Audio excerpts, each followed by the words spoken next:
another show, episode to speak on it. I'm your host Dom. Got my co-host with me. We got full squad today. We got Bear back. Welcome back, my guy. We got my man Taman with us. My two co-hosts. And y'all know it's a Sports Wednesday. We got a lot of things that's happening. NBA is back. We got baseball that is back. So we're excited to have live sports again. So we're gonna give y'all a show just talking about baseball, football, basketball. We will talk about hockey, but we don't know enough about it, so we ain't gonna talk about hockey for y'all Not at all. today. Um, but without further ado, man, we're gonna kick it right off, jump right into. Oh, actually, you know what? Tomorrow, we go ahead. You want to say something to the people? Good evening, good people. Uh, Welcome to another edition, another exciting, impactful journey that we're about to take with these sports. So let's go. Yes, sir. Biv, you got something for him? Just welcome everybody, man. Enjoy the ride. It's gonna be a bumpy ride. Yeah. Cause when the group chat jump off, it leads me to a really really good show. That's all I'm Yes, saying. When sir. the group chat jump off, it turns into a really really good show. Yes, sir. So again, y'all know we full squad, man. We about to get into it. But before we do, share this page, start your watch parties, join us on Facebook Live, like our Instagram page, follow us on Instagram, and also go to our YouTube channel, subscribe there. But without further ado, man, we jumping right off into it. We're gonna start with baseball. We're gonna kick that off. What's your thoughts, man? What's your thoughts on baseball right now? Mookie got his bread. Mookie, Mookie, that's crazy, man. Like I wonder why the Red Sox wouldn't pay him. You know what I mean? Why y'all think the Red Sox wouldn't pay that man? I feel like they believe that like they have enough bats and they need to spend money in other places. Like they probably feel like the pitching staff is not as good as it needs to be, especially dealing with you know those lineups that the Yankees are going to put together, that the Astros are going to put together. The Twins lineup looks like it's going to be pretty good as well. So like they need to address other positions, and I feel like they just feel like man we have enough bats if if we need to if we really I think got, about it. We I got got enough bats. I got We you. got Yeah, enough yeah. bats, but we need to go spend this money in other places. Unfortunately, but I don't know if I would have chosen him.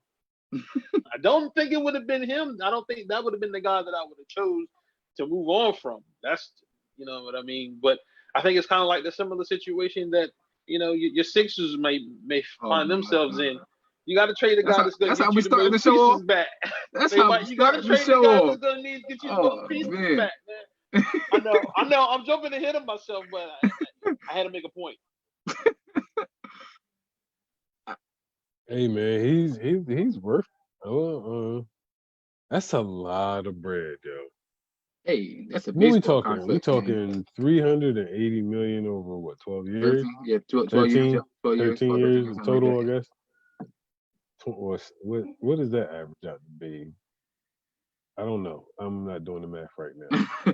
It's like But that's a 30, lot something like of that. bread, man, and that's a long-term deal. So I mean, when you're looking at the business side, I could definitely understand because I mean, if you have trust in your farm system, then you pretty much I wouldn't say I know who Mookie Betts is. So Right. if I know who he is, then he must be worth some bread. Yeah. And I mean, the Boston Red Sox have been, I mean, they've gotten over that hump, you know what I mean, in the early 2000s, and have been consistently, you know what I mean, winning. And I don't think that they would have made this without thinking this all the way through and thinking that okay, we can have some young prospects coming up in the mix that we can actually have spread out a little bit of money versus spending a lot of money on one guy. So, I mean, it gives it to the point to where there's no cap with baseball, correct? I think they got a hard cap now, you know what I mean? But I don't think it's followed. or soft capping. I don't think it's followed. Listen, the bread that they're giving out don't look like they got to cap it off. I mean, I don't know how it goes as far as the salary structure for the Dodgers moving forward. You know what I mean? So, I mean, but shout out to Mookie getting his bread, man. I'm always for somebody getting their bread, man. Yes, sir. Yes, sir.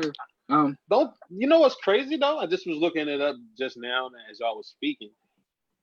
Guess who else? There was a really, really good outfielder that the Red Sox traded to the Dodgers. Who? Manny Ramirez. Yeah, Oh, yeah. Manny, So, my guy. so like they you know what I mean, this isn't like the first time, Right. you know. So it's not shocking. You know, when you hear that name, like wow, so Yeah. they've done So, this before with the same team, so maybe the Dodgers probably gave them the call. Like, hey, yeah, Yeah. that's probably what happened. I we, think the return. I don't think they got enough in return, but when the man is on 1 year deal, 25 mil, you ain't gonna get that much. I mean, unless you got an insurance that he gonna re up, which he did. I mean, he got his bread. Before we jump into open the day, another thing that happened that's big. My guy, he said he coming. He said he's playing this year. He was a little scared. Yeah, I'm not scared. Yeah, I mean, but it was up in the air. Not knowing if he was gonna play this year, because of COVID-19. But Mike Trout said he is definitely gonna play this year, which is a huge boost for the Angels, and a huge boost for baseball in and of itself. Yeah, he's one that I know as well. you better know him. Yeah. You better know him. Hey, isn't Albert Yeah. Pujols? He's chasing Willie Mays, right? Yeah, Okay. and I remember Albert used to be that guy, man. But hey, he's still holding up. Yeah, I mean, he's still holding up out there. So yeah, Yeah, man. Mike Trout got a lot on his plate, man. I think He's got the help that he's been needing to make a push. So he's got a lot to live up to now. yeah. You know, There's I no more think I excuse. think I think now it's like there's no excuses to not make the playoffs and start winning in the playoffs. Nobody's saying he's got to go out and win a World Series this year, Mm-hmm. but I think this is the year that he makes it into the playoffs, and you know he can make a good run and make a good showing for himself.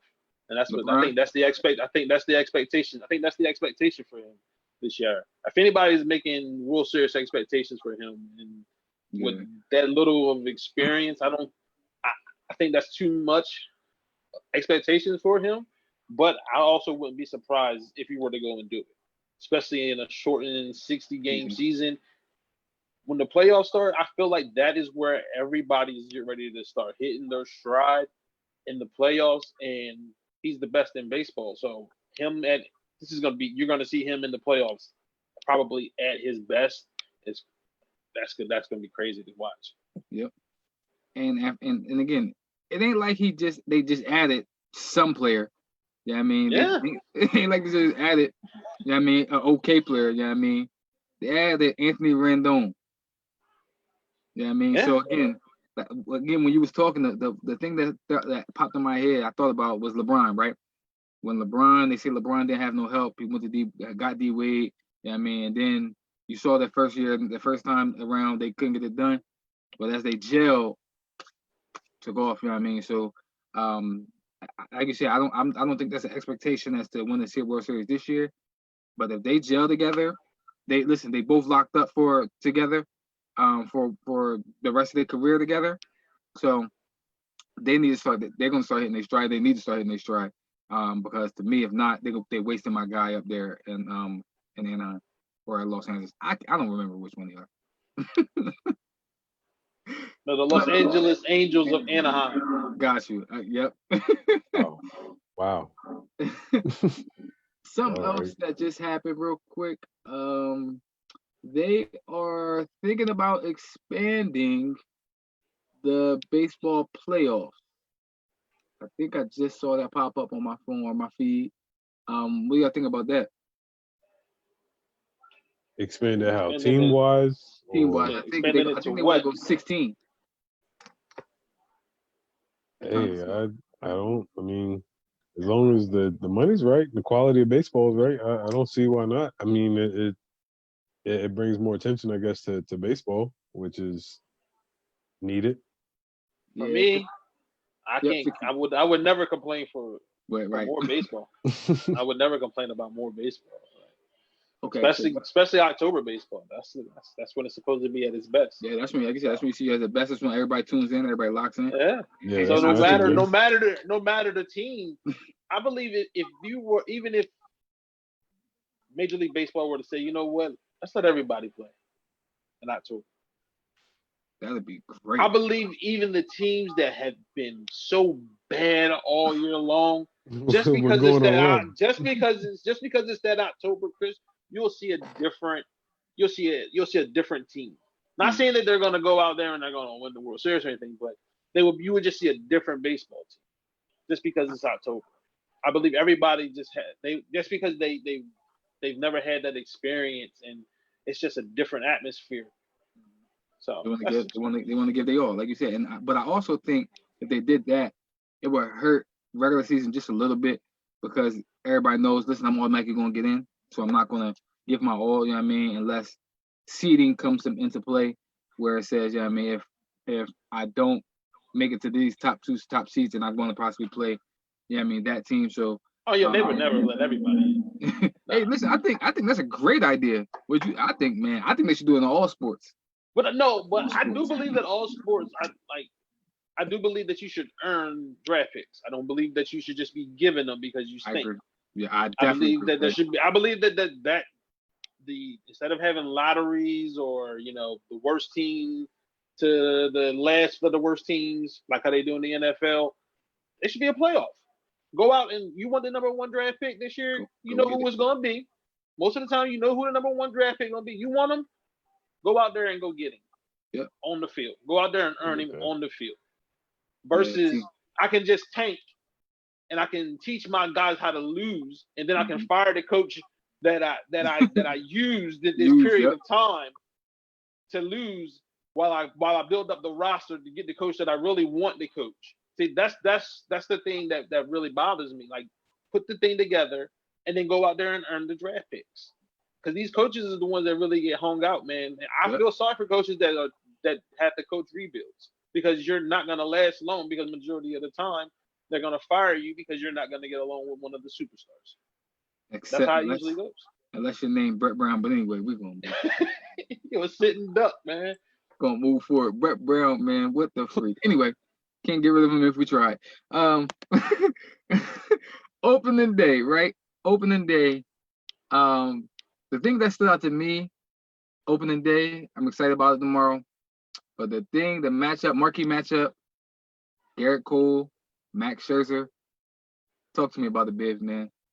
Garrett Cole, Max Scherzer. Man, this is gonna be. It's gonna be big time. I'm pretty sure the Nats is gonna get the ring, so the atmosphere is gonna be bonkers. Even with there being no fans, because I'm not sure if I haven't heard anything, but I'm pretty sure there's not gonna be no fans. But them getting the rings, like, I know their adrenaline is gonna be pumping, and the Yanks are the Yanks. So, and if you're not up to play against them, then you shouldn't be playing baseball. Baseball, absolutely. Like, I don't even care if the Yankees stink. They're the Yankees. They're the Yankees. If you're not on the Yankees, you want to beat the Yankees. Yep. That's just how it goes. Even when they stink, if they stink, I really want to put it on. I'm really trying to get them. We're getting crooked numbers every inning, and then we're gonna put it on them.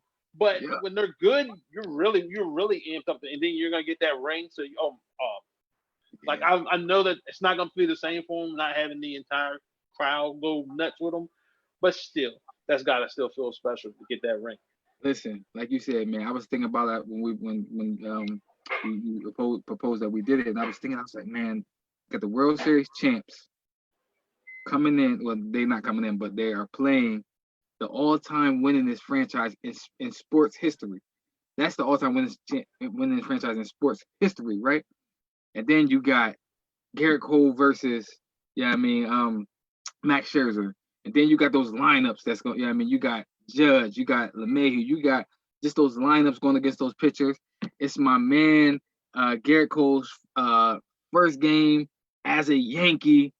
I'm like, man, this I don't think they could have picked a better game to open up the season unless they had in the doubleheader. They had the Astros in the doubleheader. If they had the Astros in the doubleheader, that's the only other game that people would have been tuned in to watch just to see what would happen. But man, that Garrett Cole, Max Scherzer, man, that pitching matchup, I think, man, we could be looking at a World Series preview, just in that with that lineup. Yeah, I mean, just in that. I know they lost Rendon, but they still got pieces there. They still got monsters there. Oh shoot! I thought somebody fell in my house. That was the thunder. But yeah, like you said, that they still got a monster lineup. They still got monster pitching. We've mentioned on many occasions on our 25 and under 7 players from both of those teams. So the future's bright for both teams. But that's going to be a monster opening day. And then the second game, the doubleheader, the Giants versus the Dodgers. The only thing that stands out to me is that Mookie got his money there. I mean, Verlander's there, but Mookie got his money. They got Yelich there, so it's going to be. I mean, not Yelich. What's the boy name from the Christian Yelich, right? Christian Yelich that played for the Dodgers. No, Christian Yelich played for the Brewers. You talking about Bellinger? Yeah, Cody Bellinger, Mookie Betts. I mean, but also I want to see Johnny Cueto. I want to see what Johnny Cueto got, man. You know what I mean? It's been a long time since you really seen him really fresh, because it's freaking almost the end of July, so right. I don't think he's thrown a pitch in a long time. So it's gonna be interesting to see him, especially against that lineup that the Dodgers got. So yeah. That's gonna be a challenge. It's gonna be a challenge for probably the first time you seeing that many live bats, and you got to see those guys. But they've I don't know how much live pitching those guys have seen at the same time though. So, but hey, listen, like you said, adrenaline, Mookie coming off that signing that deal. I know his adrenaline gonna be pumping. Yeah, I mean, all I know is I'm gonna be tuned in tomorrow. I'm gonna be tuned in the first live sports. I'm definitely gonna be tuned in. Sorry, Angie. Hey, listen, I'm excited about it. Like you said, we ain't had live sports. Listen, I was excited about the scrimmage games today. You know what I mean? So, so baseball popping off tomorrow, man. I'm definitely excited about it when it really counts. So I'm with it. You know what I mean? Definitely with it. Definitely for all the smoke. Well, first live pros of the big 3, put it like that. Right. Other people have been playing, because I did watch TBT. I ain't gonna lie. Oh yeah, listen, bro. I ain't gonna lie too. TBT was good. TBT was good. They had me hooked. TBT was good. TBT was good. Hook, line, and sinker. Yeah, had me hooked, bro. TBT was good, man. There was a few of those guys that probably deserve a shot, man. The one ball from listen, we off topic, but listen, let's speak on it. We speak on our say what's on our mind.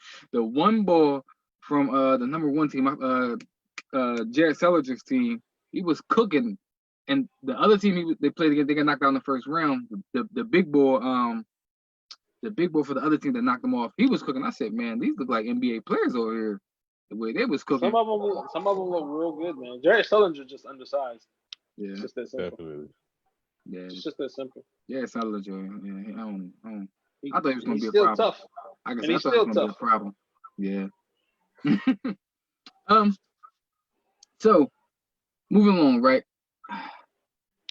I don't know how we want to jump into this, but I'm just throw his name out there. James Harden, man. James Harden. He wore the Blue Lives Matter mask in the midst of everything that's going on, right? Thoughts on that? Was it just a dumb move by him? Of course, it was. Does he not think?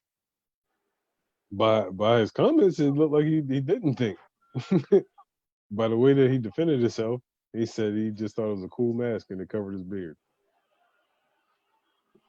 I don't be shocked anymore. I I agree. don't. Like, I don't be shocked anymore about what happens when people, you know, just do things. Like, I'm like, at in this day and age, if you're no longer thinking before you do things, then that just tells me who you are. Yeah, I like I said, I gotta agree with you because, like I said, I'm not shocked by things because the climate and the world that we live in, but it's still like, dang, like that was stupid, like that was dumb. Yes, there's 100 million types of masks out there, and you're a millionaire, and that's the one that you That's choose the one you chose. after carefully selecting. Then it tells me who you are. It just tells me exactly who you are, James. You are a person that you really just don't care, man. You're gonna do whatever you want to do. Yeah, yeah. Like, whatever, Listen, man. I'm rich and I play ball. Like, cause what they gonna do? Tell me I can't play in the NBA no more because I got on this mask? That's how he felt. listen. It made me. Go ahead. Who released the photo? It came out on the Rockets. It came out on the Rockets page. Who's the Twitter person behind that? Probably Daryl Morey. Like, okay, so I totally understand where he went wrong, right? But like, this is the same team that tweeted about China in the past and then had to apologize. And now this same Twitter person, like, why? Why on both sides? Like, why? All over the place. Right? Yeah, like it's a lot of it's a lot like. What do you like? The NBA has already got Black Lives Matter on the court, right? Mm-hmm. So the NBA as a whole, and we understand that anything that goes with any lives matter is almost undermining the Black Lives Matter. Yeah. So, I mean, yeah, James, I think you should have thought this one through. I don't think the Rockets was behind you on that. Come on, he did think it through. That he didn't. I can just go off of what he said. I can just only go off what that man said. There's no way in today's climate. I get it. I don't even have as much money as James Harden. I can select whatever mask I want to select. I can choose whatever mask I want to choose. My daughter is in here making masks. So he selected this one. That's the one that he chose out of all the ones that he could have chosen. That's the one he chose. That is. And here's knowing that people were gonna come at him, that when he did it, he knew it. He wanted some attention. Like my man posed for the picture, but this is what I'll say, right? I kind of agree with. He did. Bill kind of swayed me a little bit because I'm sitting here thinking, right? He had to put the mask on. He had to get on the bus or the plane or in the car to drive to wherever he was going. And I know he ain't show up by himself, and I know he ain't drive himself. So my thing was, at what point did nobody say something to him? Like you said, the whole way around, man. Like whose man? Like you know you have a couple of your friends, bro. When you're that type of player and you got that type of money, it's a couple of dudes that's with you. You know what I mean? That's about to, okay, I'm gonna drop you off at practice in this bubble. I'm about to go to Disney World or something. Maybe I'm wrong. I don't know. Either way, the people that's on his team got to be like, yo, are you serious? Like Brody got to pull him to the side. Like, yo, what's happening, man? What's going on? Yeah. Somebody need to talk to him. Somebody need to talk to him. Well, hold on, man. Hold on. But this is the thing, though, and this is what people always maybe like. It don't equate. But for me, it do. This explains the decision making on the basketball court. Yo, bro, I was definitely gonna say that. This explains the decision making on the basketball court, man. Come on. This is a guy that you expect to go out there and make sound decisions in the crunch time in basketball. He don't even know that he shouldn't have wore that mask, but you think he know what to do in crunch time on a basketball court? I defend James Come sometimes, on, man. But man, yo, I swear that thing Come before on, Bibb said man. that, I was thinking James ain't Come never on, seen a man. shot he ain't like, so maybe he ain't never Come seen a on, face even mask a he ain't mask. like. Come on, man. This is a Never seen dude a that face just does mask he ain't things like, spur man. of the moment. He does not think. Think about it, man. This is a guy that just does things spur of the moment on a basketball court. He don't think. Yeah. And this is and like that's why I'm not shocked. I'm like, man, this doesn't surprise me at all. Yeah, He that said this is indicative of his play, so it's indicative. this is the guy he is. he all That he is all offense, exactly right? who he is, man. Like I That's said, he exactly who all he offense, is, man. man. He don't care. Listen, he all for offense. Man, as long as he looked good, it don't matter. Yeah, He thought he looked good in the mask, man. all He thought he for looked offense. good in the Boy, he mask. don't care who he Oh offend. man. Come on. Yeah, Oh. yeah, James, bruh, yeah, man.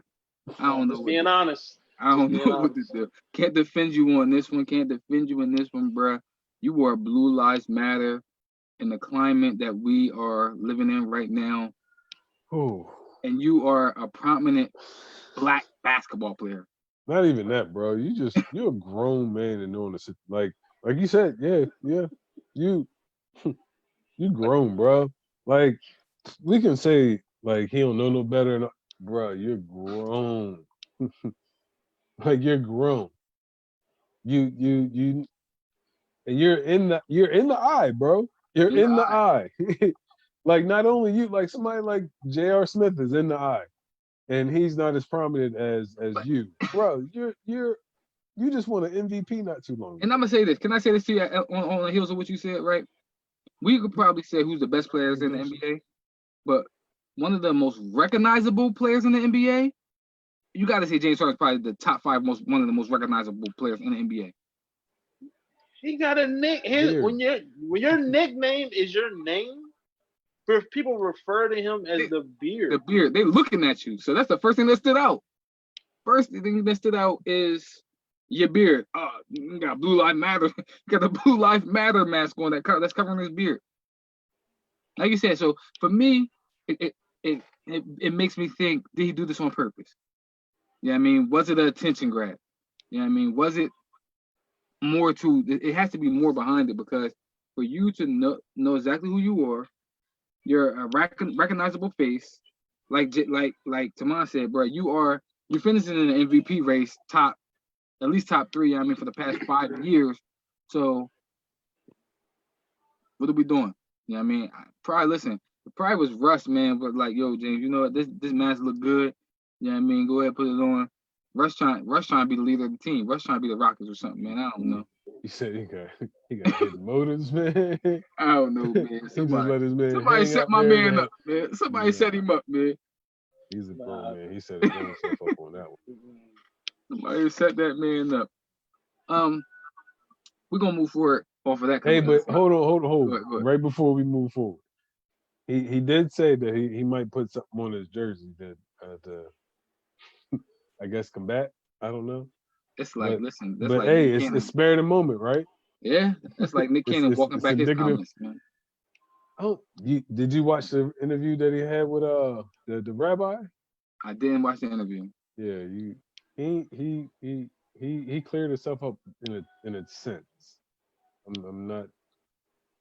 I Yeah, watched it. you just I watched. go tune in. Go tune in I to will that. watch the interview before I Yeah. pass judgment on Nick Cannon walking back his comments. So I'll watch the interview first. Because I definitely had that opinion as well. Wait a minute, bro. Say what you said, man. But moving forward, man. One of the things we're going to talk about is the NFL, right? And the safety. Now I know they did just pass I guess they all agreed on COVID testing daily. But for me, it kind of was like, well, why did it take for prominent players to start speaking out and saying they want to play? But if the only way we play is for y'all to actually follow these guidelines, why did it take that for y'all to actually get on board with, you know what I mean, wanting to put your product out there on the field? I think it was mainly. I'm not gonna say mainly, but I think as far as the activities of what went on as far as the off season and what was on film didn't help as far as the owners looking at it of are the players taking it as serious. You know what I mean? With I guess Dak getting corona, Zeke, and I guess there was a offensive line summit where they had dudes all together with no mask and whatnot, and like those are documented. You know what I mean? And the owners nowadays are looking at everything, and the owners taking that to where okay, if that's how they do, then maybe they don't want, you know what I mean, that process. And it came to where prominent players, like when you get somebody like a Russell Wilson talking about he's not trying to play, hold up now, that's a face. We don't know too many offensive linemen, but now we have somebody that's actually a face of the league. So now we need to actually put this in process and in play. Unfortunately, it's a business, so it rolls that way. But I mean, the owners, in my opinion, they're always looking to look for a leg up. And if you're talking about testing, that's an expense, that's bread. So they always going to try to cut corners and cut costs. That's the. I get it. Like Biff said, yeah, I mean, I let Biff say something. You know what I mean? Because I know he was saying this money is the money thing, but that's just. Do you not know that if these players don't feel appreciated, or if they don't show up to a game, or they don't play, You you don't have lose a money as product. well. You lose money as well. Like you said, that's your product. You're losing money as well. Like when you want to keep these players happy, like it took for like you said, and listen, Mahomes spoke up. You know what I mean? It took for Mahomes said something. JJ Watt said something. Like you said, Russell Wilson said something. Why do it gotta take for these big name players to start saying something before y'all to actually think? It goes back to my thought, like James Harden. Like, do y'all not think these things through? Do y'all not think these things through? But like I said, maybe they do. Maybe they just don't care. Maybe they just saying, listen, unless we get pressed, we're not gonna spend. We don't want to spend the money. But whatever. They had this mentality of we know we got more. They got an entire NCAA farm system where there's going to be more coming up. You know, more and more things come out about the NFL, and it doesn't matter. People are angry right now that Pop Warner's not going on. They're angry about it. Mm-hmm. I see their posts. They're angry about it. So football is a farm system. It's a farm system that starts with kids all the way at the age of 6. They have a farm system. They know that they know they have another generation coming up right behind it, and we're gonna have another Patrick Mahomes. He may not be as good, but he'll be good enough to make us enough money. So they really don't care. It's just the truth. They really don't care. And then it takes for the athletes to actually speak up for themselves about things that most people would just consider common sense in order to get action, because they really don't care, because they know whatever happens, we got more coming. That's their mentality. Which is a good point. Which you just saying that like their farm system starts at the age of, like you said, 6. Yeah, I mean, maybe even a little bit lower. Like you said, because the scouts is doing their job, they are actually out there scouting these 6-year-olds. You know what I mean? And they're starting at elementary, and they're offering because if they're offering in middle school, they're starting in elementary. You know what I mean? Absolutely. So um, I think there needs to be a change of the guard as far as ownership is concerned. I mean, one of the things as far as and I think we always put like the NBA ahead of the NFL, but I really like Mark Cuban, right? I do. And I really think that he's somebody that actually would care about his players. And if he was an owner in the NFL, I think that he would may be one to stand up. You know what I mean? Because he seems like he's a player's owner. There's not that in the NFL. I mean, I can say one probably. yo, One off the top of maybe. my head. Heck no. One off the top of my head Jeffrey? is the No, who's this? Roonies. It's the Roonies. Mm, I think the Roonies are maybe for the players. to an extent, yeah. But ultimately, it's an owners league. Like they not. It needs Maybe to be a Jerry. change of the guard, man. It needs to be a change to some ownership, man. It Let's needs to see. be let some Listen, things go in you're the talking family, about man. you're talking about I just seen a club. the Detroit Lions just handed over, like the woman that was owning the Detroit Lions was like 92 years old, bruh. Like she watches football, but she's the owner. Right. Like, I get it. This what listen. but they You're not. talking about a good old boys club. Sorry for my language or Understand? anything like that. That's the ultimate. You ain't I will. cracking. I'm a nerd. So I'm gonna start off by saying that I'm a nerd. I was watching this documentary about the history of America and the men that built it, and it was talking about the Us? Carnegies and the Rockefellers and those Us? guys and and how they monopolized everything and they took control of and they controlled everything and how that needed to be broken up. I feel like that needs to happen in the NFL. I think it's time for them to go ahead and sell these teams because things need this. This is the league that's just not seems to be progressing. Yeah, well, that ain't happening. Because listen, remember, And go ahead. I was just gonna say, and it's not gonna happen. But it needs to happen. It It's needs to like happen. they don't want you in. Like you said, they don't want you in that club. I remember when before Tepper bought the Panthers. Diddy had a group together. He had a group together that he wanted to put together to buy that group, to buy that team. They would not let them. They would not let him buy that team. They do not want you Crazy. in that club. Listen, it's crazy that Khan, I think is the only like one close to melanin. You know what I mean? As an owner, the Jaguars, He got A-rated. right? He's the only one that's close to. Yeah, I mean, looking like us. That's an owner, and I'm surprised he's in that club.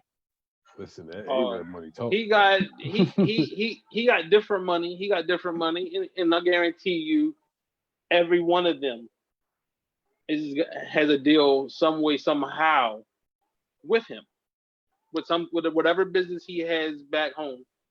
They're all benefiting from that. That's the only way that they're gonna get in. So they don't want Diddy and his money because Right. his money long, but it ain't that Ain't type this of long long. because there's not a benefit in it for all of us. He But worked. like, what can you give all of us? He What worked can for one Diddy of them give all of us? billionaires. Yeah, he Diddy, like, dude, he's worked for one of them billionaires. Nah. a couple of us signed a couple of your checks, dude. Diddy work for one of them billionaires, bro. Come on, dude. He But worked anyway, No, they be on the real estate. Who? But nah, the owners Man, are like, but they be passing it down. Like the Hunt yeah, they do. family, the Rooney family. We're talking about Mhm, family here. mhm.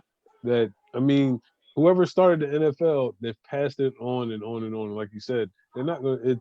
It's a 32 member club. Right? It just so happened that the Panthers owners and it was actually 30 club. You know what I And mean? they had the two, which the Jag Yeah. Con came. Well, Con came a little later. But like you said, it was 30 clubs. They came in with the Panthers and the Jags. Yeah, I mean they let Con in, like y'all said, because they probably got to deal with him. But I'm with y'all. There isn't going to be a We don't even have a lot of us in general manager, like higher up positions. You know what I mean? So we're fighting to get black coaches, let alone owners. owners, right? Managers. think about that. They're the only. Think about it. Athletes are going overseas and buying ownership parts into uh, soccer clubs, and they can't even get Yeah, part on ownership for a football team in their own in country. their own country. Because overseas, man, is the bread. We're not talking about It's just business. club. Yeah, Yep. it's just business, bro. It's just business. Something that you said to mine that just stood out that stood out to me, right? When you said we don't even have managers, you know what I mean, and we fight for coaches. Man, let's take a step down. Man, we fighting for quarterback position. They just allowed us to be quarterbacks. You feel me? They just allowed us to be quarterbacks.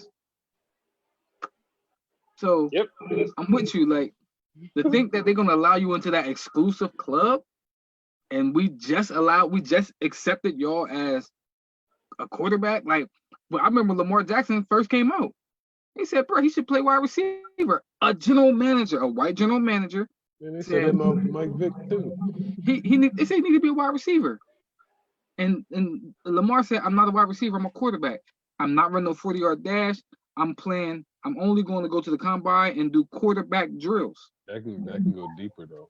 Because I mean, if we really thinking about it, the quarterback is the brain of the team. And that's what they said.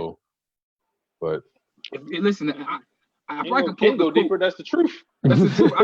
I mean, I'm saying that's the reason why that's the stigma as far as why we can't be quarterbacks, because it's a quote. I'm gonna pull it up. I'm gonna put it on there. But the quote said that the quote out. They don't have the capacity. They said us black quarterbacks or black people don't have the capacity to be a quarterback, to manage a team, to be the orchestrator of a team. That's what they said. That's why they didn't let us be quarterback, because they didn't think we had the mind and the capacity to do so. They love our athleticism, but they don't think that we had the mind to do it. A lot of impact right there. But you do have the mind to go back and play safety and read the offense and make the instinct decisions to go and shut things down. But the unathletic white boy, he can't come back here and do that. He might have the mindset to do it, but he doesn't have the athletic ability to do it. But we do, so it's okay for us to play the quarterback of the defense, but we weren't smart enough to play the quarterback of the offense. We can't make quick decisions to get there it was to nowhere, that person. Because if we were playing quarterback too, then where does the unathletic white boy with the cannon arm, where does he do? He plays. He doesn't do anything. He doesn't do anything. He plays something. He pitches. He's a baseball player. And we take him anyway. I'm not going to. And then if you want to be honest, we can go over there and we can make him go. We can make him go sit on the sideline too. We said we taking over that real. Too. So I mean, anyway, and anyway, yeah. He gave the shrug. That was because this turned into a deep conversation, because it's real, right? It's super real. The owner's mentality, like you said, it has to change, but it won't. And we saw that because they wouldn't allow Diddy to do it. I do love what basketball does, because going back to your Mark Cuban point, I think Mark Cuban, we say you think he looks out for his players. I know he looks out for his players. When COVID first happened, he was the first one that said, my players ain't playing. First one that said it. And it was in the middle of the game. I saw the interview, the clip of it. He showed the person that was next to him. After that, they didn't play the rest of the half. You know what I mean? He shut his team down. So Mark Cuban is one of the ones that will probably be out there speaking for us. And I think I know he is. He said, I've seen some of the commercials. He speaks on our behalf. So I do think that Mark Cuban is one of the ones that will stood up. But you see what they did with Donald Sterling. Donald Sterling had an issue. The owner said, nah, we can't have that. They made him sell the team. Shout out to KG, man, because he said he's in a ownership group that's trying to buy the Timberwolves. Mm-hmm. Listen, I know we want to get into that, but I mean, we talking about ownership. I give that man a shout out. I want to see him do it. You know what I mean? I want to see him do it. He's probably the greatest Timberwolf to ever play, right? Yeah. I would say he's the greatest. I don't even think it's a problem. I would say he's the greatest Timberwolf to ever. He's the greatest Timberwolf. He's the greatest Timberwolf ever. Yeah. So why not allow that man to be, you know what I mean, part of the organization? Too much right. Why not? And that's what I think that was one of the things that showed the progression of the NBA is how Dr. Bush treated Magic. Yeah. You know, like he brought him in and he made him a part of the organization. And it was like, okay, they're different. The NBA different, and it's always been kind of that way. In the NBA and the NFL is they're just still lagging behind in so many different regards. At least baseball, you know, was at one point, blacks were kind of prominent at one point, at least at least on the field, but now it's not as much. But that's another story for another time. But football is just it just seems like it doesn't want to let go of the old guard, and it's kind of sad. And it is what you just said, right? Because the question I'm gonna ask y'all is how much does the basketball, the face of the league is the players, right? They're recognizable. They are the breadwinners. They are the ones that's gonna, make sure that people are tuning in to watch. But with football, it's like the logo is the shield, the logo is the guard, the logo is the face of the NFL. And because they can hide behind that logo, knowing that no matter who I throw out here, people are going to tune in and people are going to watch. So we don't really care too much about y'all. You know what I mean? Where in the NBA, it's okay. Well, if LeBron don't play, people probably ain't watching. You know what I mean? If who another if Kawhi, well, people still watching Kawhi don't play, but if Giannis don't play, people probably ain't tuning in, right? So how much of it is that is the NBA knows where their bread and butter comes from, and the NFL just think that okay, whatever, Tom Brady don't play, or or if Lamar don't play, or if X, Y, and Z don't play, well, we still gonna get people, we still gonna get viewers, we still gonna sell. But you see, I'm sorry. Go ahead. Go ahead, Tamar. I think because the NBA seen what their product was early on, and they knew that okay, we had to change some things up, especially like in the mid '80s, like where it was starting to grow with. I mean, they grew pretty much off of race relations. Let's be honest, with Magic versus Bird. Yep. But them growing in that and knowing what audience that they captivated, then they had to make adjustment. Otherwise, their league wasn't going to be what it is today. And I think that with the NFL though, they've been to where it's been a league driven thing versus individual stats. And when you have individual guys, they're normally the quarterback. And when we were just talking about quarterbacks, they're normally white. So then we had the Joe Montanas, the John Elways. We're marketing those guys. So in a sense, we don't have to push the envelope as far as integration into coaches or anything because the faces of our league look like us. So we don't have to do that versus in the 80s, it's Magic, it's Isaiah. It's everywhere. All that we had, to be honest, was the Celtics. If we keep it 100, you know what I mean? And then when when Bird left, it was like, okay, we're searching and we don't have it. Like we have Jordan. Jordan took over the 90s. Now we have Shaq and Kobe. So it was like we had to. And now it's getting to the point to where the faces of the league is a Patrick Mahomes, is a Lamar Jackson. But now it's to where the elephant in the room is now being seen. It's like, okay, this is our product all over. Like they're the face now. So now we have to actually take a step, maybe, hopefully, to go forward. And I think that's one of the reasons why now it's the conversation of black coaches versus it being years ago to where we would have this conversation. So, I mean, yeah, I just think that the stagnant of where the faces of the league has been and where the product you put out has been the reason as to why it's been a long time. So. Yeah. You gonna say something, Biff? Yeah, but it goes back to what everybody's going off about with the the football team in Washington because they're no longer called by that name.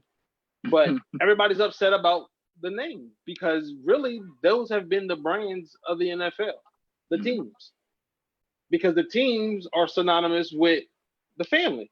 Yep. That's why, think about it. No matter where the Raiders locate, they're the Raiders. Yep. No matter where the Rams locate, Davis family owns it. They're the Rams. Yep. No matter where the Cardinals locate, they're the Cardinals. Yep. Because the team name is synonymous with the family name. Yeah. And that's always going to be the brand of the NFL. It's the teams. Think about it. The people in Cleveland were so upset that they moved and became the Baltimore Ravens. They brought the franchise back, and they wanted all the history of the franchise back to the Cleveland Browns. Even though that really wasn't the team, they was basically an expansion team. Expansion team, yeah. Yeah. Because it was everything's about the brand name. It's about the team name. Because the team name is synonymous with the family. And it's funny. That will always be the face of the NFL. It would never be a player. That's a good point that you just made, because I'm sitting thinking about it doesn't matter if the Browns suck and the Bengals suck, but I'm gonna just use the Eagles and the Cowboys, right? Both of those teams can suck. They can both be 0 and 14. But when those two play each other, it's a brand. That's a brand. Like you said, those just Cowboys, Eagles, everybody tuning in, that's the brand. Doesn't matter who's playing, it could be all of us out there playing, but we got Eagles, Cowboys helmets on, and as long as we playing against each other, people are tuning in, because that's the brand. I'm gonna tell you this: if the Celtics was playing the Sixers with no names, ain't nobody tuning in. Don't nobody care about that rivalry if it ain't if ain't nobody out there playing. Nah, you need primetime players. If it's trash out there, you ain't playing. They ain't tuning in. So I agree with you. Like you said, that's what's synonymous about the NFL. That's their brand. But so another thing we was talking about, which the ruling already came down on that as well. And me and Tamon talk about just a little bit off air, is the preseason games. Well, it's already said in the NFL, they're not having none of the preseasons. So one of the things Tamon said or off air was, how does that affect the bubble guys, the guys that undrafted guys? Wait, go ahead. The undrafted guys, like I think that they have a disadvantage in this, or like the late round draft picks, and even the young guys, even the rookies, because when you play in preseason, it's reps, and when you're talking about reps, you're getting reps on film. So I mean, of course, Joe Burrow's got his position locked, but somebody that's coming in the 7th round, they're trying to get film out there to the other 31 teams that if he gets cut, he can get picked up right then and there by somebody else, versus now you're in this position to where you don't have any film. The only film that you have is practice film, and somebody like Bill Belichick ain't giving up practice. So like how like that, I think that's one of the things that I'm interested to see how they're going to get over that hump, because yeah, they do have a farm system, and they do have another class that's coming in next year. You know what I mean? But this year, for the guy that's graduating, that's coming out, that is competing with the guys that he's competing with now, that's already tried to compete, I don't know. I'm not knocking not having preseason, because for safety measures, it's a great thing. But just one of those things is how can you get your tape out there to other people to where you can try to get another job if you get cut somewhere else. So this is what I'll ask. I asked both of y'all before I dive right to your question, is if they're gonna have the 16 games, what's the difference adding 2 more preseason games? I mean, we're gonna have 16 football games. What's the harm in having two more the harm to having maybe 2 more preseason games? Because let's be honest, 2 of the preseason games don't matter. Which one? The last 2 or the first 2? No, the first one and the 4th one, man. Ain't nobody tuning into them games. Hey, but that man's fighting for his life out there, man. He's trying to get a job. You know what I mean? So I get what you're saying as a fan, but him out there trying to get that spot, you know what I mean? Like Victor Cruz was one that excelled in preseason. You know what I mean? And it took him the first year he excelled, then it was the second year he took off. So I mean, but he's an anomaly, but nonetheless. So let the preseason be what you said. Unfortunately, they're just collateral damage, man. And that sucks. And like, I mean, people are just having to suck it up because of the virus, man. You know what I mean? Like I feel sorry for kids that you know that that missed out on a senior year for sports.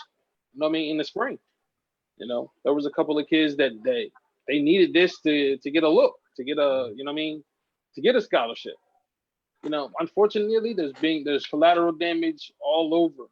I seen something maybe the NFL had proposed about expanding rosters or something like that. Yeah, Maybe 80. see, so I like that. That'll help. That'll help cut it down a little bit, but unfortunately, Yeah. unfortunately, man, there's gonna be collateral damage to the coronavirus, man, and those guys, man. Hopefully, this is an opportunity for them to, maybe they go give the CFL a try. I think with the 80-man rosters, because we just saw that the NFL reported that was 59 players that tested positive for corona.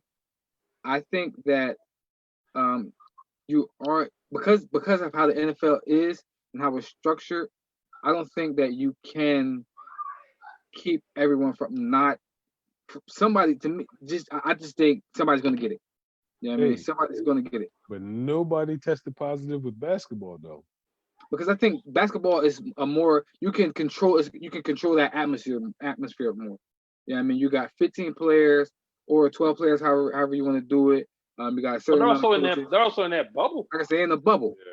Yeah. you can control that atmosphere a little bit more. Yeah, With football, you got 80 players, 32 teams, 80 players. Not to mention the coaching staff that you're gonna have with you. Not to mention the other border people that you're gonna have with you. Like again, I pray nobody gets it. It's a bottom line game, man. It's just crazy. Keep it real. Like I just don't see how nobody cannot get it. And I don't know the logistics of it. Like how are they traveling? Right. How are they staying in hotels when they travel? Like nobody, like they know the details. I don't know if they've shared the details. I know I haven't heard anything about their guidelines on traveling, their guidelines on staying in hotels, their guidelines on interaction with their families. Like the bubble is the bubble. The bubble is the bubble. The bubble's the bubble.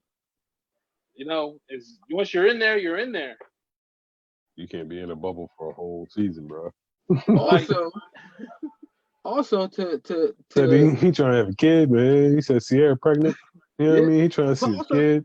To piggyback off what Biff said, right, about how they travel and everything like that. The NBA isn't going to have fans. NFL is allowing fans. Who gonna go? 10 to 20,000. I think they said they're going to allow. Certain stadiums have said that they're not going to allow fans. But the NFL as a whole has not said that they're not going to allow fans. Yep. Individual teams have said something. The report just said that the NFL will allow fans. Mm-hmm. So, like I said, again, showing you, they're telling you, NBA in a bubble, Major League Baseball, no fans. The NFL. They even got no fans in China. In China baseball, guess what, man?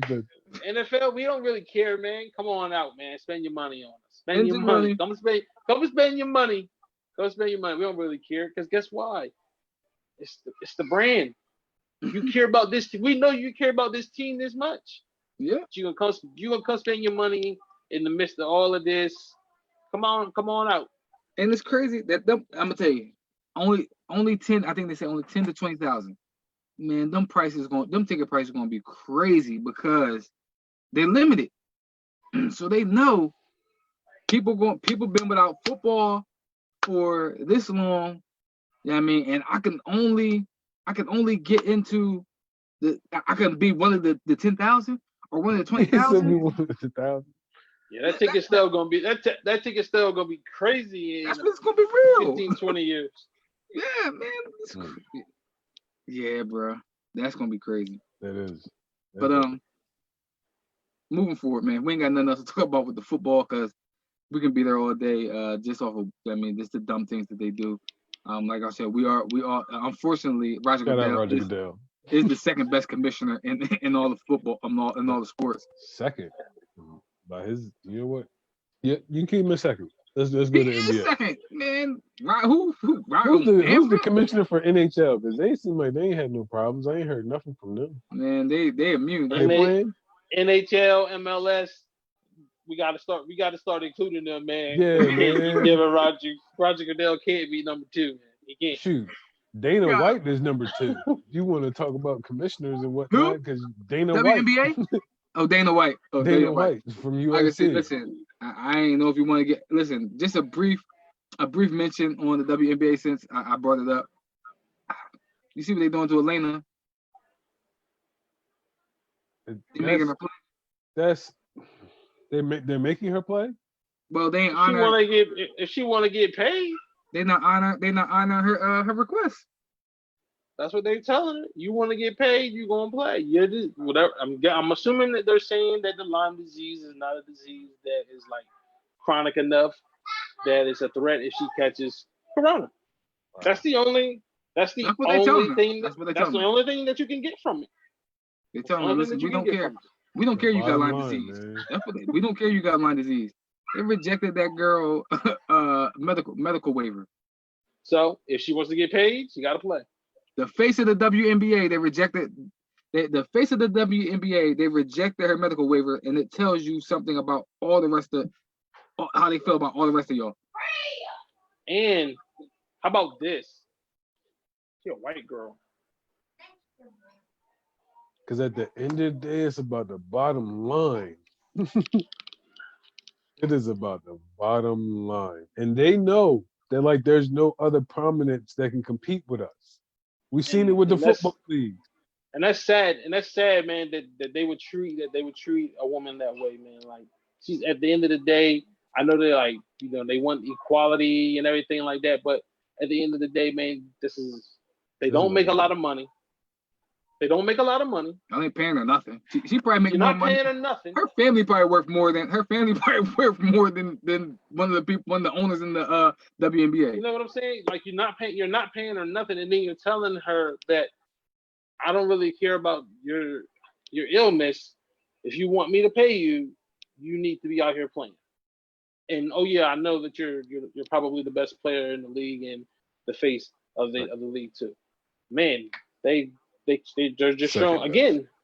Well, she's not the second best. She is the best. Maya Moore hasn't been playing for 2 years. But the piggyback on what you said, she's showing why she's the GOAT. No, go ahead. I'm messing with you. Go ahead, man. She's the MVP. So she was last year's MVP. Yeah. And she won the championship last year.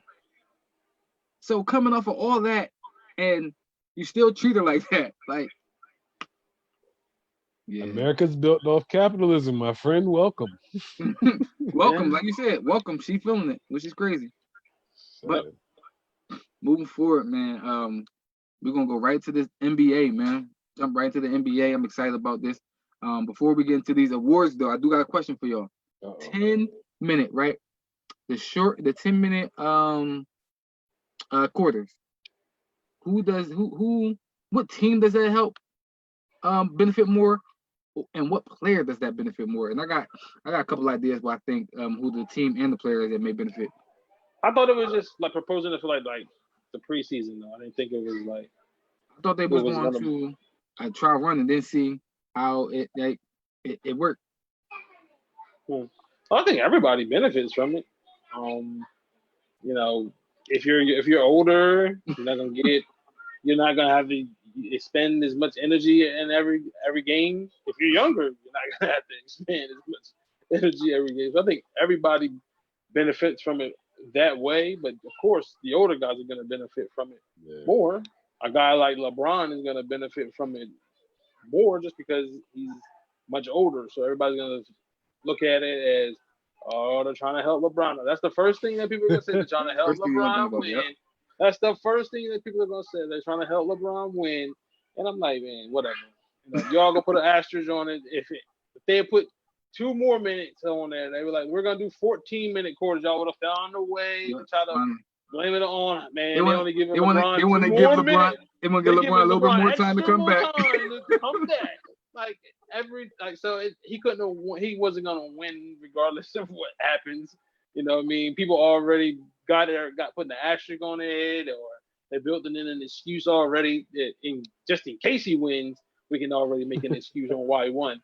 So I'm like, man, like the hate for him is just real incredible. The hate is crazy for him.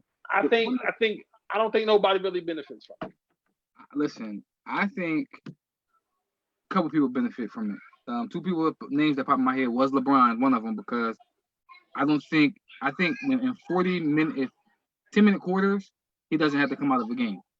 He doesn't have to check out, unless he wants to check out. So I think he can, like, you get a whole game worth of LeBron play, of that high level play. I think that benefits the Lakers and LeBron. So you building an MVP argument? No. Anyway,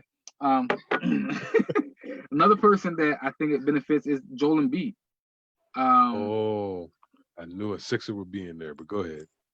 Hey, listen, I'm just saying that it helps. He just got less. He just gets less time to be dominant. Like, no, I get it. He gets less time to be dominant, but now you don't have to worry about staggering his minutes. You know what I mean? Now you can say, you know what, Joel, go play. Just go be you. You know what I mean? I ain't got to worry about taking him out. Man, I don't know about that. I don't know about that, man.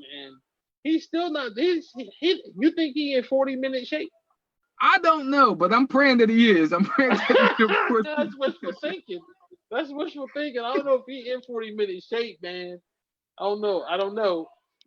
I guess they don't have Chick-fil-A in the bubble, so he might in the be bubble. right. They can't eat none of that. So they still got Doritos and all that. So. He might be all right then. Hey, another team I think it benefits is the Clippers. You know what I mean? The Clippers, where if Kawhi can play all game and Paul George can play all game, or they can somehow rotate and have that second unit come in and be fresh, I think that'd be scary if they don't have to worry about those extra minutes. Now, what it does make scary is you literally could go with your best 5 for the entire fourth quarter. Mm-hmm. If you utilize your timeouts correctly, you can go with, as long as no one's in foul trouble, you can go with your best 5 for the entire fourth quarter. And in a 10-minute run with the correct amount of timeouts, you can go with your best 5. Which is what makes it crazy. So I think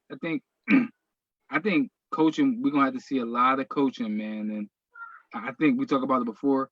We're gonna see who can coach and who can't coach. So, but on that note, unless the man got something. Nah, go ahead. I'm ready. On that note, we're gonna jump right into Coach of the Year, man. Who y'all think? Well, we're gonna start with our 3, right? We're gonna start at number 3. Who you think is your top 3 Coach of the Year candidates? And I'm gonna go with. I started off. I got Eric Spoelstra is in my top 3. I think for what Eric Spoelstra did, he got Jimmy, and I know Bam is having an awesome year. What's the Duncan Robinson ball came out of nowhere, shooting lights out. You got Kendrick Nunn. He was on a practice squad. He was in the G League with the Warriors, and they found him.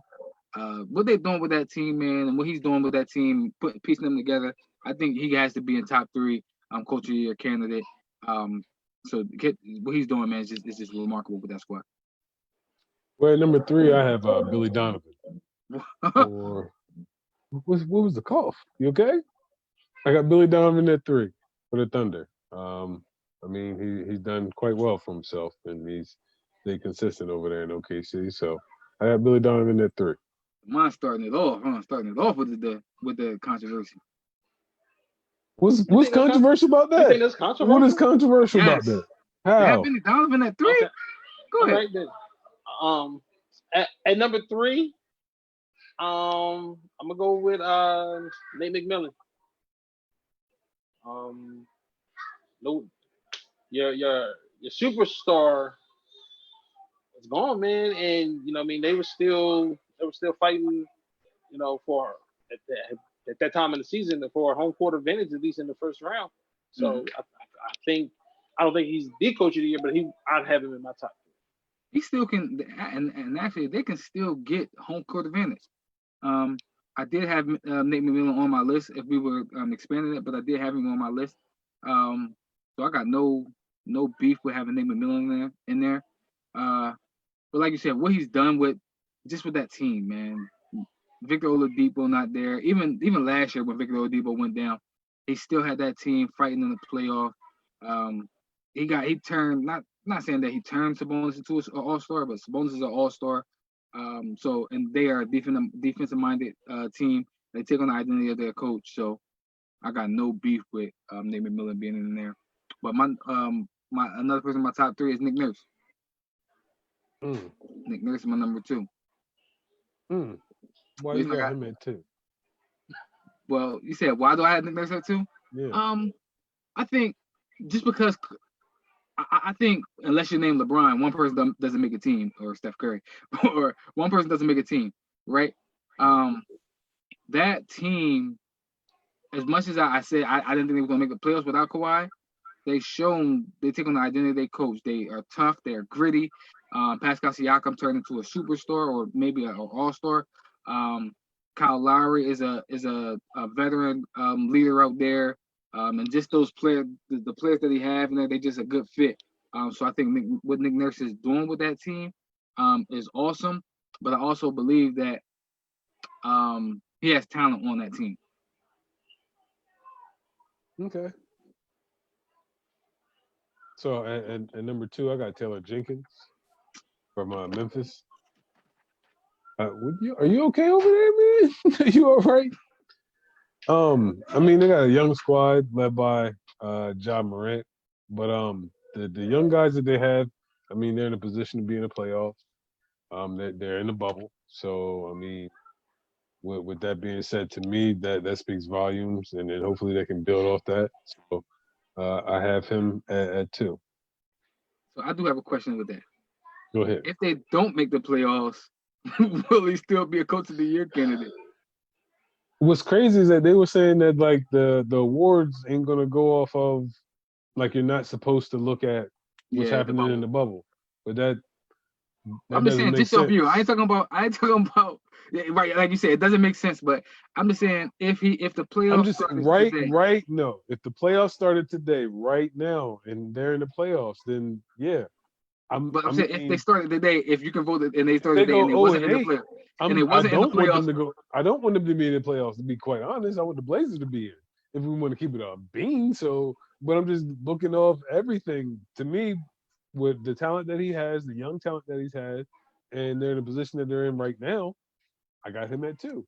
And you're I just don't understand how you can put him ahead of a couple people. You got him ahead of a bunch of people. He's not even on my list, and I got oh, 5 people on here. He ain't on none of them. He ain't ahead of none of them. mm, mm, mm, mm, mm. Go ahead, Bill. Number two. My number two is Dom's number three, man, Eric Spoelstra, man. And I'm not gonna go into an off-topic rant, so I'm just gonna keep it. I'm just gonna say Eric Spoelstra. As you said, it's No, no. Eric Can you take Spoelstra a did what peek he at the did. rant? Can we take a peek at the rant? You want to take a peek at the rant? Yeah. The peek in the rant is when people talk about LeBron not playing for a Hall of Fame coach. Mm. I say that Michael Jordan didn't play for a Hall of Fame coach. We know that. His coach built his resume with him. Like Michael Jordan, you know what I mean? Phil Jackson built his Hall of Fame resume with Michael Jordan. I believe that LeBron could have done that with Eric Spoelstra. Eric Spoelstra. You know, if he had given them the chance, and I just think Eric Spoelstra is continuing to show that he is one of the best in the business with what he's doing in Miami this year. That's all. You give that man talent because, and like I said, we'll move on. But you give him talent, Pat Riley, because he only had D Wade when they was winning 50 games. He took over. He had D Wade. They was winning 50 games. D Wade. I mean, LeBron came. He won 2 championships. He went to 4 straight. D Wade and them left. And like you say, you see when you give him talent, when he had no talent, he was in the playoff. You give him talent, he fighting for a home court advantage. You give him another talented player, we can be talking about him winning another championship. Listen, Miami ain't hard to sell. Nah. So Number 3, my number 3. or your number 1. I mean, my number 1, Billy Donovan. Billy Donovan. Just when they traded Russell Westbrook and they traded Paul George and they traded all them players, everybody written them off. They're not making the playoffs. They're in the lottery. And what he's done with that team, to have them actually, they had the potential to make it to the 4 seed. And it's all because of Billy Donovan, what he did with him and Chris Paul, him having that 3-guard lineup, and then having Schroeder off the bench like Billy Donovan. Billy Donovan is my number one coach of the year, just based off what he did and the expectations as to what we thought that team was going to be. I got at number 1. No, I like Billy. I like Billy. He pissed me off with what he did with my man Melo. Needless to say. At number 1, I got Nick Nurse for Toronto. And I think I didn't think that they were going to be still in the position that they are. And that's not taking any credit away from Siakam at all, and Kyle Lowry either. I just didn't think that they would be as competitive as they are. And they still are in the same position that they were in last year with Kawhi. So yep. To me, that speaks volumes, and that's why I got it. And defensively, they're a better team. Just going off numbers, defensively, they're a better team this year than they were last year with Kawhi. See, so it looks like I made a little bit of sense. And I agree with you. My number 1 was Nick Nurse as well. I didn't think Toronto was gonna miss the playoffs just because the East isn't that deep. But I didn't expect them to be this good. I really didn't. And I think it goes to his coaching to get the best out of everybody. Because even guys that you don't even know going into the season, they started to show themselves, and so he trusts his guys and he goes with them. So I gotta put him there, man. I'm gonna say something. Just doing a little study. The big up Nick Nurse, the most versatile defender in the NBA, just by the numbers. Pascal Siakam, Rondae Hollis Jefferson. To get those 2 players to guard multiple positions speaks volumes to who Nick Nurse is. Because they go small, they go all a bunch of different, play a bunch of different ways, and it just speaks volumes to what he's done. And if Billy Donovan wasn't doing what he is doing in OKC, we have a unanimous number 1, which Nick Nurse would be my number 1 as well. But moving forward, right? Going to Rookie of the Year. Rookie of the Year. Oh, Rookie I know there's a mention of a Dookie. Well, he got to be in there. He got to be in there. But my top 3, my number 3 is Kendrick Nunn. I mean, I talked about him a little earlier with Eric Spoelstra. They found that man out of nowhere, and legit, really, Kendrick Nunn shouldn't be a rookie. Legit, you know what I mean? Because he got drafted the year before, and he played in the G League. But so that's like, is that like Ben? No, Ben didn't play. Anyway, but nah, Kendrick Nunn, the boy's balling. He can do it all. Little combo guard, play defense. You have to play defense playing under Eric Spoelstra. Knocks down jumpers. Can get in the paint, can score with off the bounce. Kendrick Nunn is my number 3. That's my number 3 as well. Kendrick Nunn. I kind of went back and forth with him and Brandon Clark. But I like Kendrick's game a little bit better.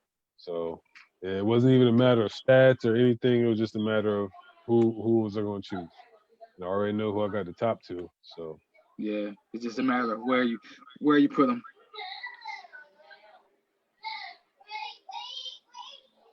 Who you got at 3, My man? my number 3 is probably y'all number 2, and that's Zion.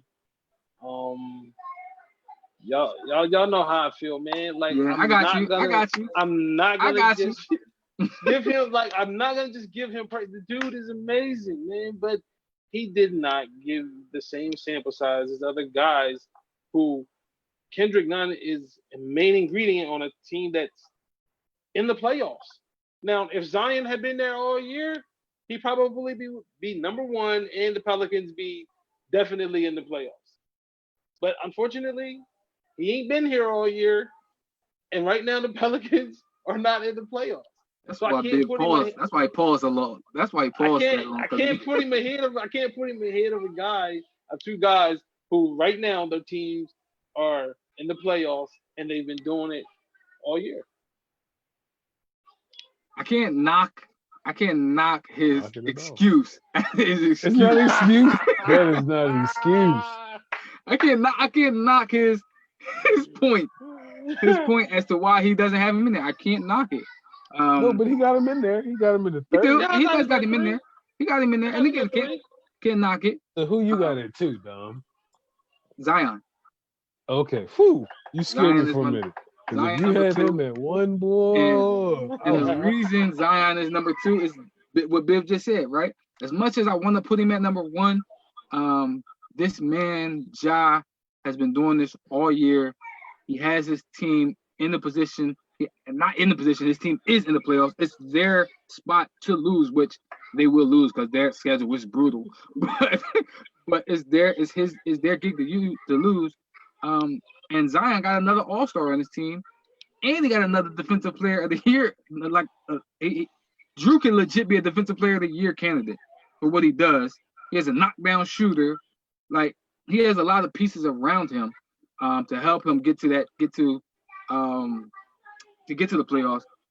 Ja is the guy. Ja is the guy. He is the engine behind that team, which is why I have Zion at number 2. Oh man, I thought we was gonna have a bias. As much as it pained me to put him there. But listen, I love Ja too. I love Ja too. He looked at it objectively. I thought he wouldn't. So I got Zion at 2. So of course we already know who had number 1. I mean, you already said what you said, and I agree with both you and Dwayne. Like he's done his thing. When we're looking at what he's done, he's averaged he's had 20 points or more in like every game except for maybe 1 or 2 or something like that. Some crazy stat. But I mean, you came late, brother. Yeah. I'm sorry you had the knee trouble, but I like what Ja's doing, man. He's been doing it all year. He's been doing it all year. He's been consistent all year, which is why, like you said, he has to be number 1. Unless now again, if he does, but like I said, it's not going to dictate. So wait, no, hold on now. Dwayne ain't say his 2.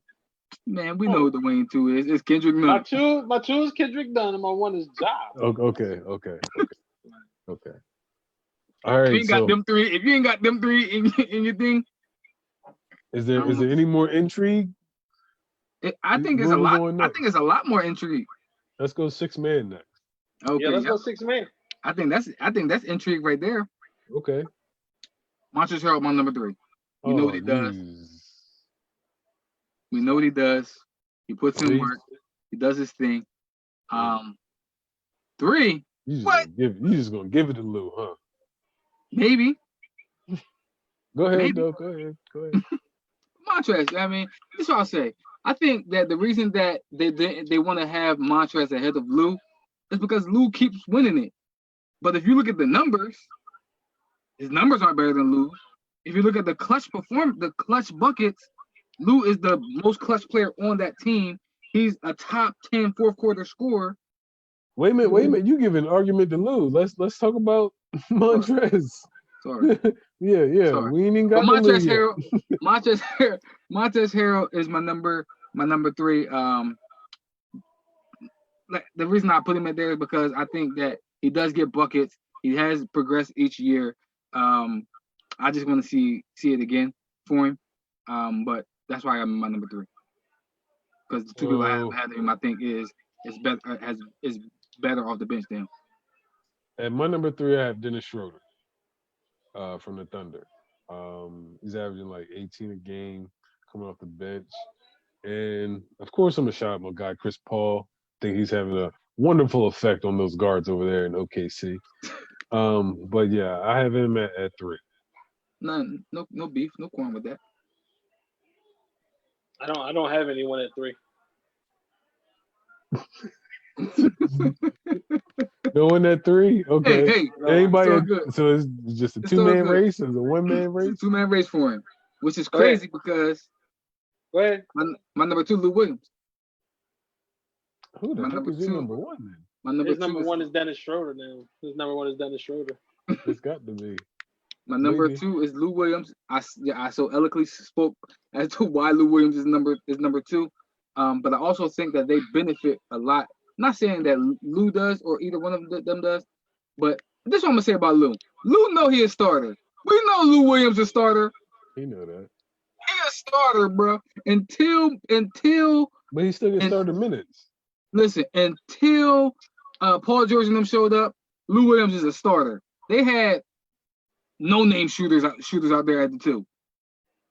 Lou Williams is a starter. He out here cooking this second unit. He out here cooking the second unit like because he know he could. He know he out here he can cook anybody. Lou get about 30 He gets minutes 29 a minutes a game. game. Yeah, okay, 29.3. Sorry, I rounded up. My apologies. That's all good. But I'm gonna just say this: Lou can start on any team. He can start on any team. I don't know about any. Right, not any team, but Lou can start on. He can start on a lot of teams. He can start on a few. So okay, and my number 2 is Derrick Rose. Okay, so I guess I stole his number 1, maybe. I don't know. No, you ain't still my number 1, but Derrick Rose made the list. Yeah, Derrick Rose made the list. Reason why is because I'm not gonna give it to Lou, because Lou done got it all many times. But Derrick Rose, I want to be different. So Derrick Rose, he averaged 18.1. He was pretty much the best offensive threat that the Pistons had, even though they weren't really a winning team. He showed glimpses of old, not like MVP Derrick Rose, but like before MVP Derrick Rose. He showed that he still has it. So I put Derrick Rose at. I'm telling you, I ain't got no beef with it. He is actually on my list if we expanded it. But I wouldn't have had him at number 2. But I get what you definitely understand what you're saying. Lou always get the shine, which is why they're trying to give it to Montrez to be the 6th man. You ain't got nobody at 2? No, my number 2 is Dennis Schroeder. I'm big on what's going on in OKC. I'm loving it, and he a big part of it. So I got Dennis Schroeder at 2. His number 2, my number 1, Dennis Schroeder. Without Dennis Schroeder, they aren't in a position where they are. When they go in that small lineup with Dennis Schroeder, SG, Kid Gilchrist, whatever the boy name is. And I said Kid Gilchrist. I don't want to disrespect my man like that. Shea Gilchrist Alexander, and Dennis and Chris Paul. They close games out together, and Dennis Schroeder is the scorer. So Dennis Schroeder is my number 1 because he gets buckets. My number 1 is Montrezl Harrell from the Clippers. Listen, he gives energy off the bench. I know Lou gets buckets, but he gives energy. He plays D. He gets the boards. He plays your 5. He'll play your 4. He'll play perimeter at times. He's just like, okay. He's a poor man's Dennis Rodman that can get a bucket or 2. I mean, he's Draymond, man. Just say it. I'm not gonna call him Draymond. Yeah, poor man's Draymond. What's wrong with that? Draymond Green might be the greatest. He might be the greatest role player ever. Like, you think Draymond? You said the greatest role player? He might be. I think he can. I think he can. It's an argument. Definitely an argument. He got 3 championships. He might think he's not a role player. Draymond, I don't care what Draymond thinks. What he thinks he is. But I definitely get what you're saying. Like he's definitely the engine for the Clippers, man.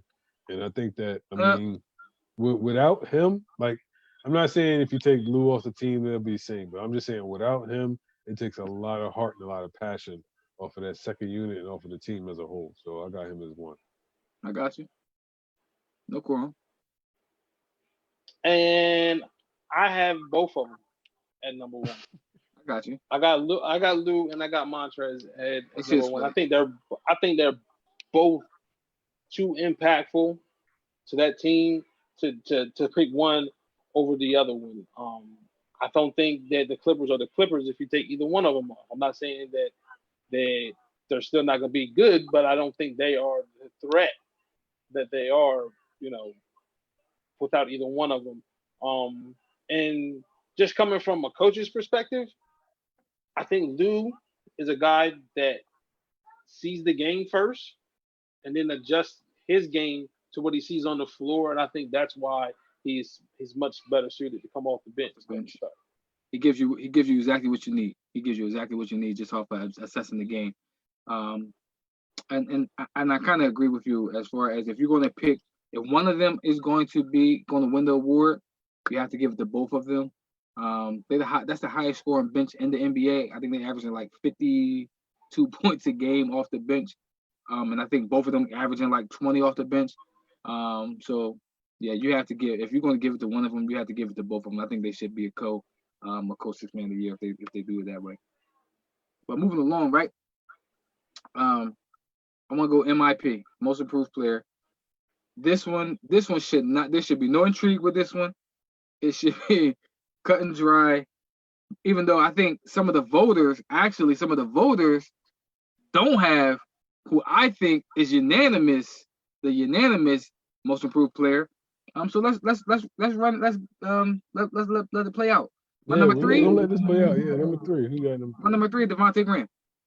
Okay, I like that. Devontae Graham. He don't get a lot of. They don't talk about him a lot. He don't get a lot of buzz. Charlotte. They actually brought what's the boy name from Boston, Scary Terry, to be the guy. And Devontae Graham said, "No, hold up, I'm the guy." He took over being the guy for Charlotte. And I hated him in Kansas. Fell off too. Who? Scary Terry? Yeah, he fell off. Yeah, listen, Devontae Graham said, "Bro, this is my team, bro. This my team." Well, I think it was a combination of both. He said they brought you in here for what? This is my team, bro. Devontae Graham been balling since Kansas, bro. Like, he just needed a shot. He got a shot to be the guy. Never look back. Devontae Graham. I think he gave me like 18 a game. Definitely don't knock that at all. Definitely in my thoughts. But at my number three, I'm gonna go Luka Doncic. This man has took this team. Why is it that anytime that I say something, this man has a reaction out this world? This man. Go ahead. Luka has done. You tripping, but go ahead. Luka has. I'm tripping. Luka has improved. Are, I think Luka was going to be Luka at number 2, and he has done what he's done. So, yeah, I got him at 3. Man, you might as well put. You got Pascal Siakam in there too, then? No. No, I don't. Oh, God. Okay, go ahead, babe. Oh, I got 2 people at number 3. I was torn between both of them. I got Jason Tatum, and I got Pascal Siakam, both at number 3. Both of them elevated their games, and because the elevation of their game, their teams elevated. I feel like Boston is where they should have been last year, in terms of being a legit threat, and mostly it's because of Jason Tatum. And the reason why Toronto is still a threat is because Pascal Siakam took his game to the next level. So I gave both of them some love. Pascal, I actually have both of them on there, but the only reason they didn't jump up a little bit more, one, Pascal won it last year, but he can legit win it again this year. But what he did with his game, and then Jason Tatum, man, I know we always say that we don't know if Boston actually has a number 1 guy, but I think Jason Tatum is their number 1 guy. He has separated himself from the rest of the pack to saying that's his team. That's Jason Tatum's team. So I got no beef with that. My number 2 is Bam Adebayo. Bayo, whatever freak his name is. That's my number 2. He's a first-time All-Star. He giving you like 15, 10, and 5. Now he can't do on the court except shoot threes. But Bam is my number 2. He's that guy. He's Jimmy's Robin. So I thought I was gonna be the only person that had 2 and 1. I got at my 2.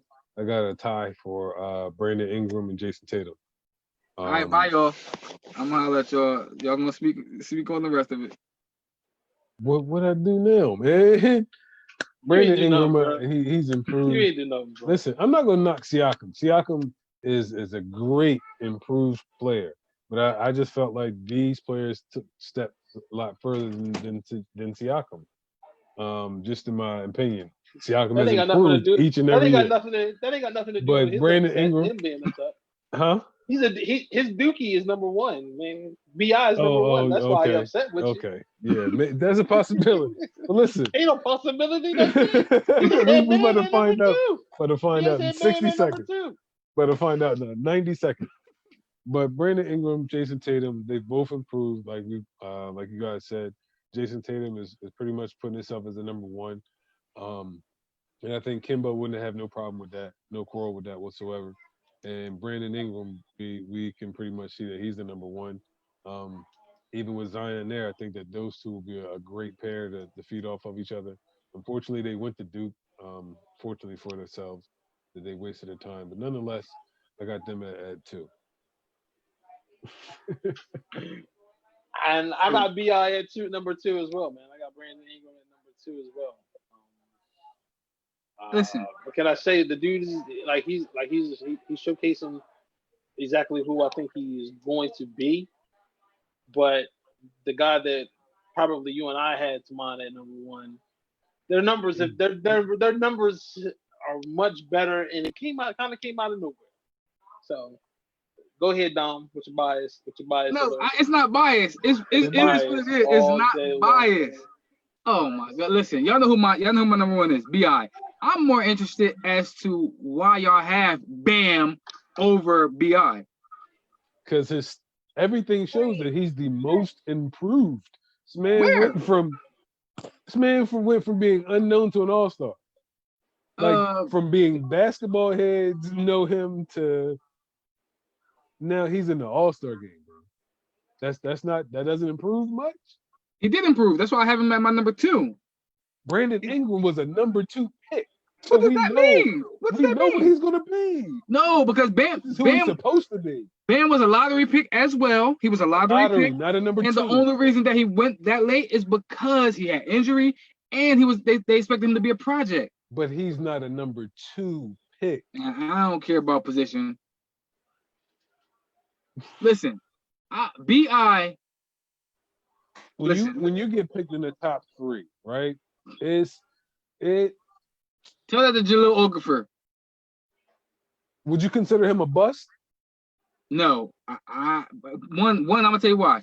One, because I think that he's still young enough, but I also think that he hasn't had a coach that believed in him. Bro, he's been in the league 6-7 years, man. Name me one coach that believed in him. It don't, man. Okay. His rookie season, he had a good season. After that, they didn't believe in him. They traded my man to Boston, then to Brooklyn. He's just been passed around. If you get picked in the top 3, you have either boom or bust label. In my opinion. I get it. I hear you. I just don't think he's there yet. But neither is Brandon Ingram. But moving right along, let's get to the. Nah, Brandon Ingram got game, man. Like I said, I wish he didn't go to Duke. But that's why he ain't in there. Let's breeze through this defensive player of the year before we get to this MVP. Oh shoot, breeze through it. Yeah, we can breeze through it. I don't know if we're gonna breeze through that, man. Because listen, there's a lot of controversy in here. But listen, we can try. Listen, I'm gonna just go with my number 1 because I don't have a top 3 for that one. Go ahead. Because I thought about the 3. Nope, Anthony Davis, number 1. Boom. I knew he was. I got so many holes to pick in that, but you know. Pick the holes, brother.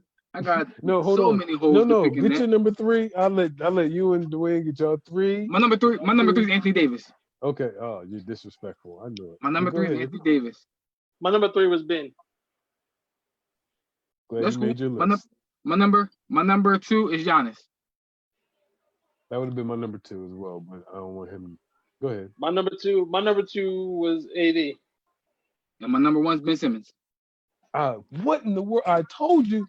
And my number one is Giannis. See, and I'm cool with Giannis. I'm cool with But it's all good because I was prepared. I'm prepared for you.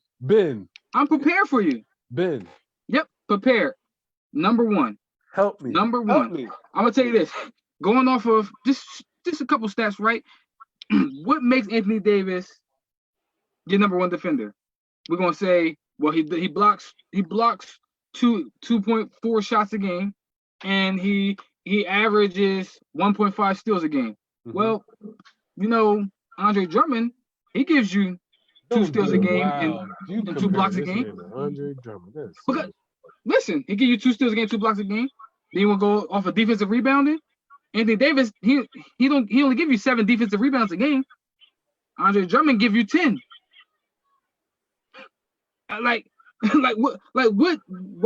makes Anthony Davis your number 1? No. Here's the thing. You had somebody that wasn't even in the realm of the conversation. Why do you have Ben at number 1? Okay.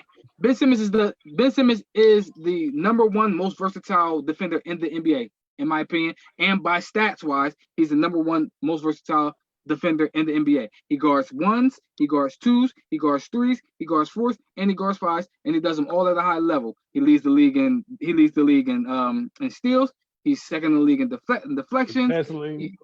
He's long in that pass lane. No, we talking about on ball. On ball. Okay, so you said pass lane. You said deflection, right? But it's cool. That's all right. We want to talk about on ball.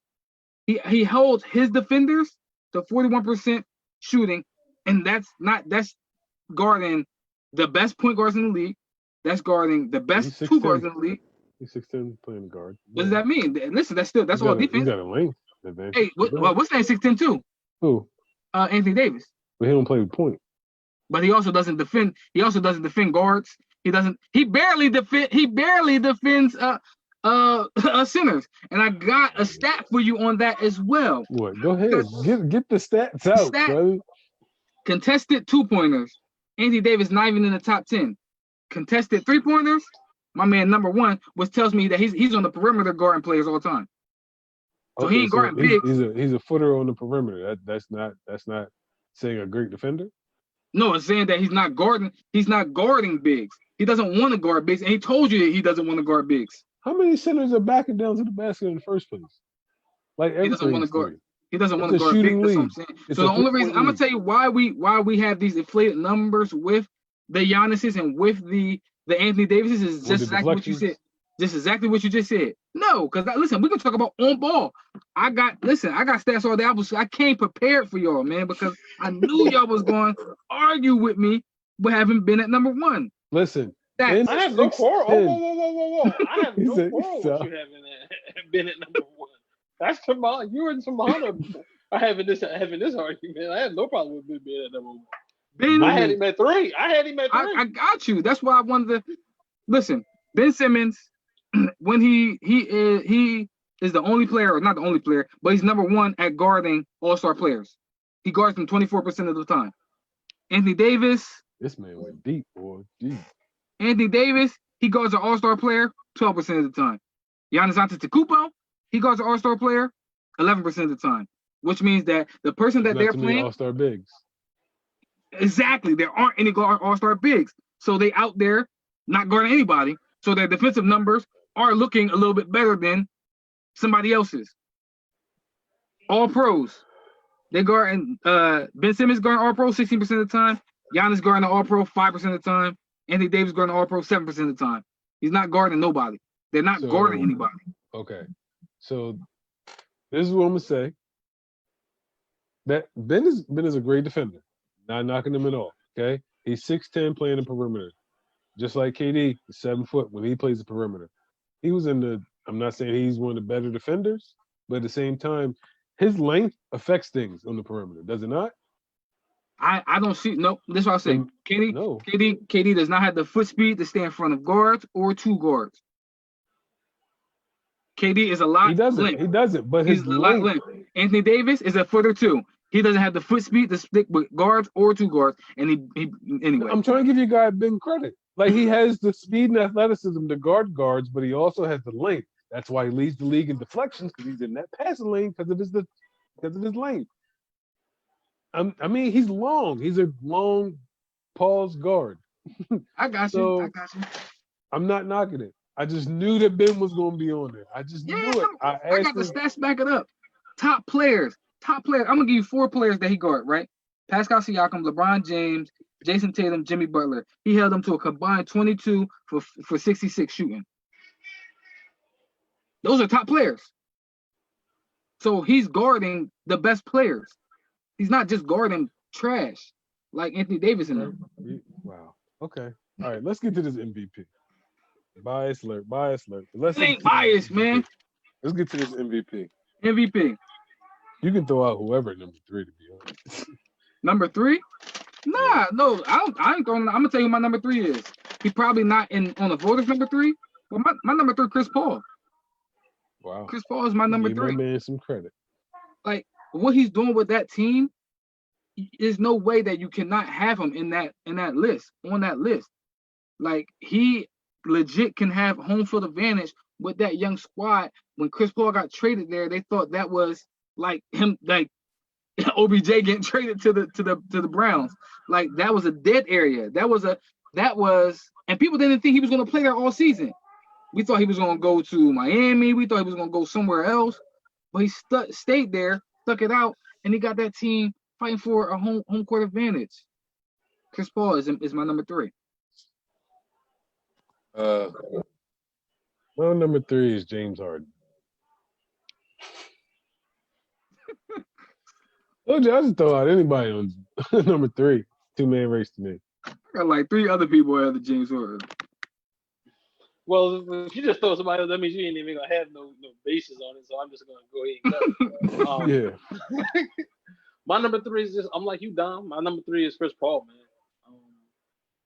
Again, y'all see I had Schroeder, and then I got Chris Paul. You said I didn't have Billy Donovan. I'm not a Billy Donovan. Not Billy Donovan fan. I got you. I'm not a Billy Donovan fan. But Chris Paul, man, I just think he just is reminding everybody just how good he really is, because people keep forgetting that he's still a top 5 point guard in this game. And he just reminding everybody that I'm still that guy that was. If I didn't pull the hammy, we would have been to the finals. Like that's if. Like people keep talking, people keep acting like that, like that it wasn't a possibility. It was a possibility. They were in a very, very good place. It was. to put them away. I got with KD. With KD. And with KD. Like people keep forgetting that, man. And like Going Chris home Paul. to Houston. Sorry. Chris Paul, man. Home to Houston. Yep. Chris Paul. I'm with you, Biff. Like I said, I'm with you. Chris Paul leadership, man. Chris Paul is the closest thing you're gonna get to a coach on the court, man. He is. I would be surprised if we see him in leadership roles outside the court anyway, but I would be surprised if he doesn't go directly, like how Jason Kidd went directly into coaching.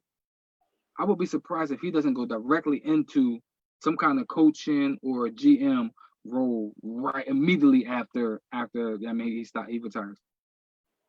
That's how smart and good that man is. So who you got to? LeBron. Okay. We have no quarrels there. I got LeBron at 2 as well. Yeah, LeBron, what he doing, man? I can't knock him. I almost left him on the list. I almost put Joel Embiid on the list, but it's like that was just. I'm just playing, y'all. I'm just playing my fam. I'm just playing audience. Speak on the family. I'm just playing. Well, it's unanimous. Then I got LeBron at 2. Like I said, I mean, this is what I'll say. So got Melo at 1. So it's unanimous, right?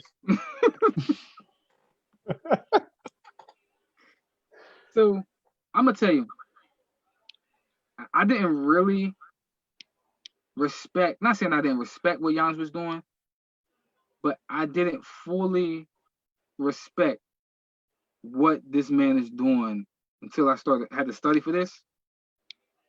I'm gonna tell you, I struggled not putting him at defensive player of the year. I'm gonna keep it 100. Yeah, I I did too. I struggled. ain't even gonna hold you. I struggled not putting him at defensive player Reason of why I the put year. AD is because I didn't want to give him 2 awards. But I just said Ben more versatile. That's why I went with Ben because I did a deeper study. But if I just surfaced it and I ain't dive deep into it, man, Giannis would have won both of them things, which he probably will win both of those things. He's the number 1 rated defensive player in the NBA, bruh. The number 1 rated defensive player in the NBA. And he's the number 1 rated offensive player in the NBA. Yeah, Number man. 1 usage. We know what he's going to do. He's going to drive downhill. He's going to hit you with a couple moves. He's going to post you up. He's going to try to dunk on you. You know what he's going to do. The only reason why I didn't put him at defensive player of the year is because he has 2 other all NBA defenders on his team. And he has a person off the bench that actually helps him a lot with Robin Lopez, with Brook Lopez.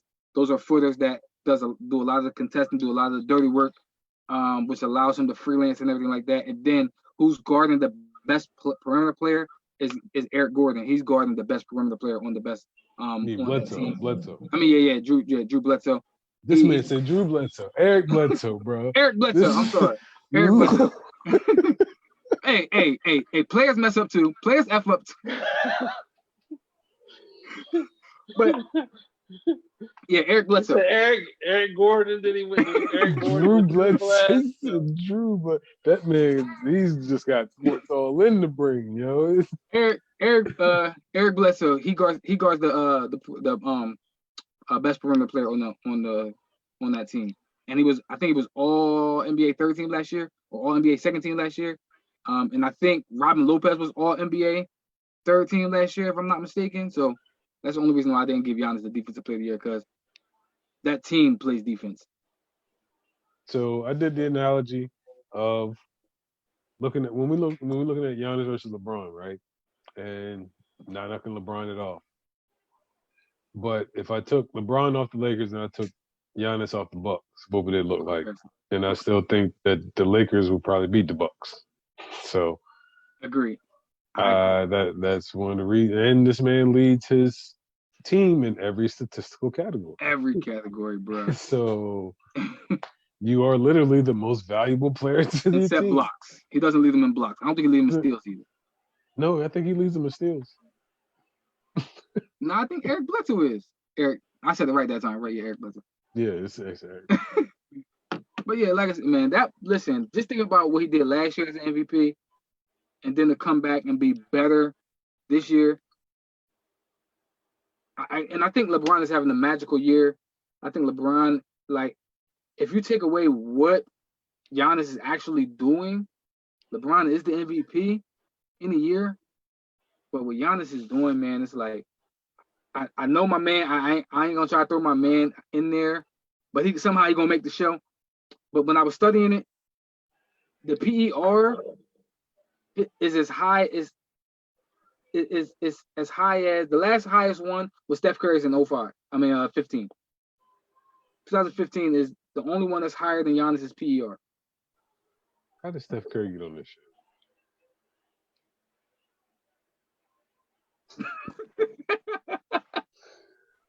But my apologies, Dante DiVincenzo. Dante DiVincenzo. Listen, Brandon, we had Jaleel Okafor make the show. We had Steph make the show. Listen, you know, all my players, man. All my players made the show.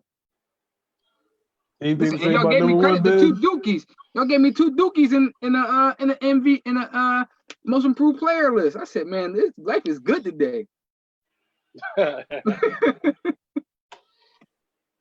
I should have said Vince Carter was the most improved.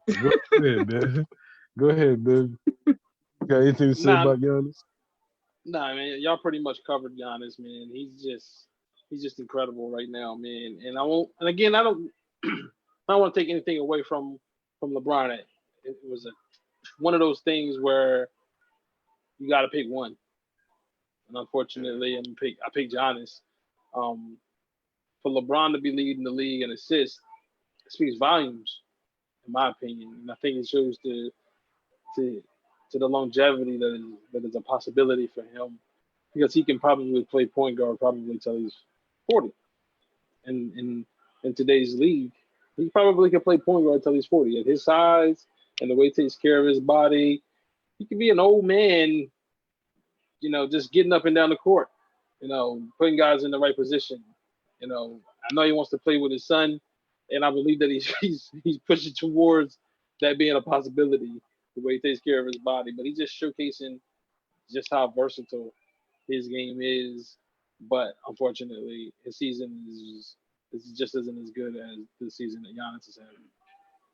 He hit him with his back down like Avery Johnson. I just thought about this, right? LeBron could legit turn into Magic Johnson the second half of his career. Just think about that. He could be Magic Johnson the second half of his career, where he's giving you like half. Yeah, I'm talking about the second. Listen, this is like the fourth of the fourth, ain't it? 16th year. Nah, this still the first. This still the first half. The first half of LeBron's career. Man, what 17 in? If he if he turns into Magic Johnson, meaning that he gives you 18 and he just gets everybody else involved. Yeah, I see. Yeah, he can do that for LeBron can average 16 and 11 for the next 10 years, man. Easy. Just being real. He can average 16 and 11 and 6-7 rebounds for the next decade. Easily. Easy. He still needs a superstar to win, though. Which he will have one. That's fine.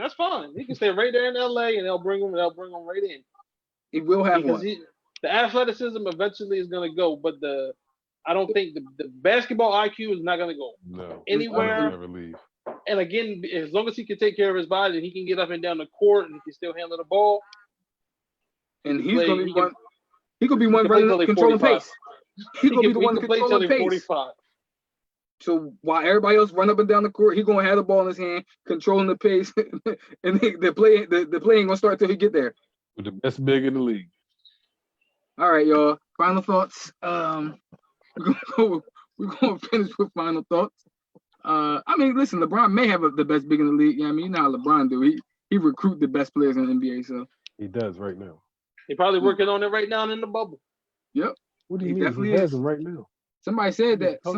Zach said that this is where the next super team is going to be built in this bubble. You mean Jokic? Oh, he might go get Jokic. You're right. Well, go ahead, Don. That's the best big man in the league. Yep. Okay. You got AD. Go ahead, Don. Yo, I ain't got no final thought, man. My final thought is you wasn't here on that show, man. For the bigs. I know I wasn't here, but I was. Yeah, I was there. You was definitely here though. I was there. My final thought is I don't know. Sixer in anyway how? Nah, I ain't gonna get no Sixers in there. I really don't have no final thoughts today, honestly. I got one. There you go, Big. My final thought is, man, live sport to the Big Three start tomorrow, man. Major League Baseball is going to kick it off, and then you just start looking towards that countdown to next Thursday for the NBA. But tomorrow, tune in. I think it's 7 o'clock, ESPN, Yankees, Nats. I'm looking forward to it, man. Let's go. Yes, sir. Final thought? My final thought is I may actually tune into that game. No, the reason why I say that is because I actually know the pitchers. You ain't got nothing else to do, bread. Man, I be trying to have stuff other to do. Man, get your study on, man. Get your baseball knowledge up, bro. Yeah, I do need it. It was there in 5th grade, 6th grade. It felt, but nevertheless. But come on, you talking like we in high school. Yeah, I know. Our high school, our 20-year reunion is coming up soon. You talking about? No, it's coming up there like next 12 years, 6th grade. Next 12 years, right? Anyway, what? A 20-year reunion? I got my grade in my beard, so bro, I can't even. That's like 2 years. But needless to say, my final thought. I done lost my final thought now. Daggone it. What was it? Okay, my final thought is that everything is unknown, right? I mean, the only things that we know is the things that are in the bubble.